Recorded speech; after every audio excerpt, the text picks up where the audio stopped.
Hey there, Internet. I know I'm old and late to the party, but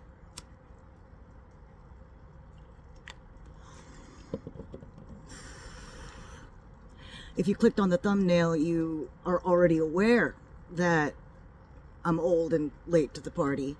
But honestly, I don't understand what the hell the rest of my generation is going on about when they talk about hating Gen Z. Like, don't any of y'all realize it's your fault at all? Like, y'all, I am one of you, okay? I am a Gen Xer. Barely. I mean, 1978, I was born on the cusp, but I am just, I guess I'm far enough away from the core of my generation that I was able to look back and like see what y'all were doing and find myself boggled as to what the hell you're talking about and like why you're doing what you're doing. Like, you sit there and talk about how, you know, oh, we were the kids that were, and yes, I am doing what you think I'm doing, what it looks like I'm doing, but I've got a med card, so whatever. Anyway, fuck, it's wet out here. So the fact is, oh, you know, we drank from, I don't know what your obsession is with drinking from the water hose. Like, but we drank from the water hose. Our parents didn't take care of us. Well, and that made us tough and whatever. No, it made you traumatized. How did you respond? You became helicopter parents. Helicopter parents. I had my kid at 23 years old, okay? I was barely 23. And this was in 2001 I had him. And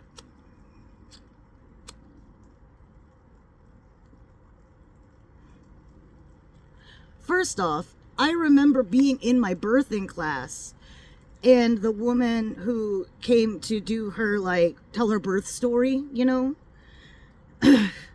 she was talking about her, like, labor and delivery and blah, blah, blah. And then she was talking some more about, you know, how it's been these first few months. And, you know, when we're choosing not to vaccinate our child, she said.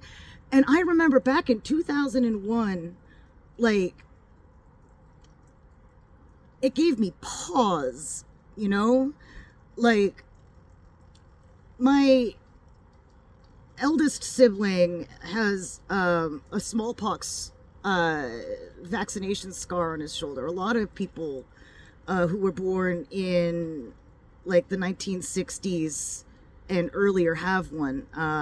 He was born in the Philippines, so, you know, like, and I remember like being very aware of people who had, like, knowing about and like seeing on TV, like on Sesame Street, Itzhak Perlman, I think was it, he had polio as a child and he became a classical musician, and so I knew what polio was. Like, vaccines, you know, help people, and I guess this was at the start of that whole movement. But anyway, that's a whole digression for another day. The fact is, after I had my son, you know, he's getting older. I was blogging a lot at the time, and, you know, this was the early 2000s, and like, I was reading, and there's all in the books and in the media about helicopter parents, how helicopter parenting is on the rise, and like,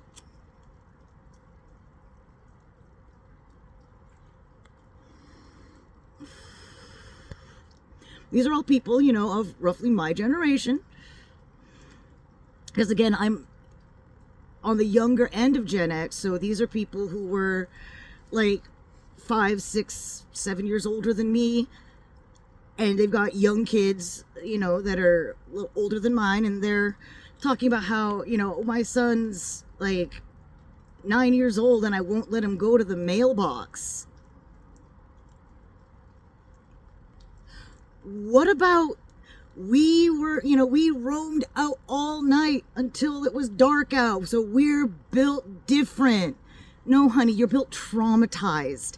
Because if you were a kid who was never watched, never cared for, whatever, drank from the fucking hose, blah, blah, blah, and you grew up to have a kid and you fucking hovered all over them, did everything for them, never let them actually have outside time because stranger danger and whatever, it was all play dates, it was all of that stuff. I saw the rise of play dates happening before I even had my kid, and I was like, what the hell is a play date? Y'all did that. So whatever you're complaining about with Gen Z, y'all did that with your helicopter parenting. Like, I'm no parenting guru, okay? But I raised my kid, my husband and I raised our kid as the term at the time was free range parenting. I forget which blogger coined it, and she actually wrote a book about it later.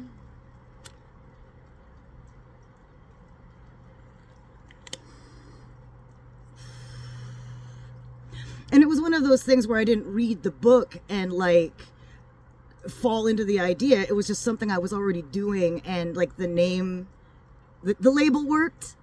It's kind of like my anarchism, it's like, this is shit I've already been doing. Here, why look, there's a philosophy that not conveniently, but it just happens to align with my values and my way of thinking. Righteous. I now, consider myself an anarchist because the label fits, whatever. So yeah, I was a free range parent, okay? So no, I didn't let my son roam out until the lights were out. Don't you come in until, unless I say so. No, he could come in and out as he wanted, as long as he asked me. There was a park around the block from where we lived, and we live in one of the safest states in the country to raise kids. So I was, especially given we had sidewalks and stuff, all these factors aside, all these factors factored in, easy calculation. Okay, yes, you can go with 2 of your friends to the park, and here's $2 to spend at the corner store, but don't go any further than that, and I'd like you back in 2 hours to check in with me.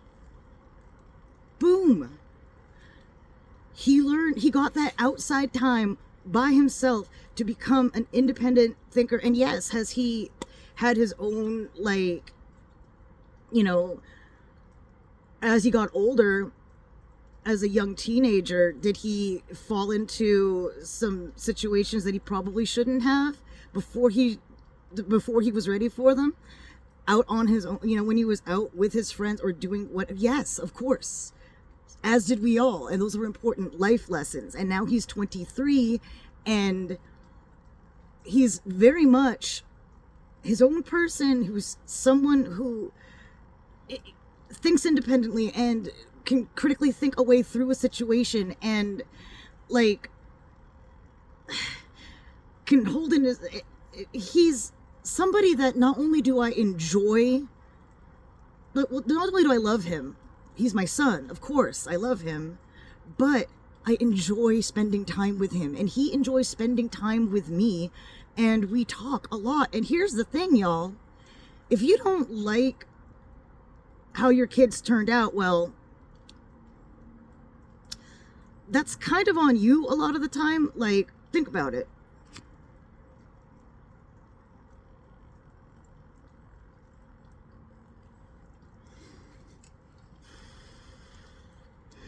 All, posturing aside about drinking from the water hose and, being neglected by your parents. And trust me, I was neglected by mine too. So I'm not speaking like my parents were anything better than any of y'all's, but I'm just saying, all of that posturing aside, I know that plenty of my generational peers have tons of shit to say about how they were raised. Plenty of feedback, shall we say, about how they were raised, or how we weren't raised, or how we were poorly raised. I mean, dude, go on Reddit. Like, you can hear story after story. Fucking ask any one of us how horrible some of our parents were, or how unintentionally neglectful, or how, like, just completely intentionless they were, or you know, no lack of mindfulness, shall we say, in raising their kids. And like, if we have the right to criticize how our parents raised us, then your kids have the right to criticize the way you raised them. And isn't the goal of raising a young adult, raising a child to be an adult, the goal is to raise somebody who can think for themselves, make their own decisions, do things their own way, and live a life that is happy and prosperous by their own metric, not yours. If that's the goal, and they, you know, you raise them to be independent thinkers, and they're looking at the world and saying, I don't like the way this is happening in the world. These are the things I think that might solve it. If you raised your kids right, maybe you should fucking listen to them. Just saying. But if you were too busy helicoptering around your kids, hovering around your kids, and never letting them form an original thought, that's your problem. That's your problem. You did that. You did that. And now you're talking about rising up against your own kids. Against the results of the parenting you did. Do you see? Do you not see? Don't you know? Did that get too close to hit the YouTube censors? But no, don't you see what the hell you're doing, or what the hell you like? My son and I have a great relationship, and I know that there were areas in which I could have done better, you know. But when we talk a lot about his childhood and about, like, you know, his life growing up, and the one thing that he recognizes over and over again is that I tried, and that I wasn't afraid to talk with him, and that I wasn't afraid to, like, let him develop his own thoughts about things. And he still continues to do that, and I still continue to be proud of him. And I'm sorry if you can't feel that sense of pride in your children, but if you can't, and you want to rise up against them, whatever the hell that means, because I haven't seen y'all do shit, frankly, if you ask me, like, again, you know, all right, as an anarchist, as, you know, someone who is matrilineal line, my mother is Filipina, all right, culturally, I was raised very Filipino, even though I was raised here in the Granite State and born here. But culturally, my house was very Filipina, and Filipina are very anarchistic people at the root of themselves. They're very, you know, mutual aid oriented, and we're also very direct action oriented, and we're not afraid of getting up and confronting things and doing things with our own hands, because ain't nobody going to do it for us, right? So I don't know, y'all talking about rising up, but I haven't seen you actually get up and do any direct action, except for a lot of y'all voted for Trump, which I don't know what kind of signal you're trying to send your kids, but fuck you and your future is pretty much the message that I got. And if that's the future you want to leave to your kids, again, that's a you problem. Anyway, rise up if you want. Prove me wrong, or maybe that Trump voting block of you was you rising up. I don't fucking know. But stop hating your kids. Fucking listen to your kids. If you raised them right, they probably got something to say that is worth listening to. Just fucking saying.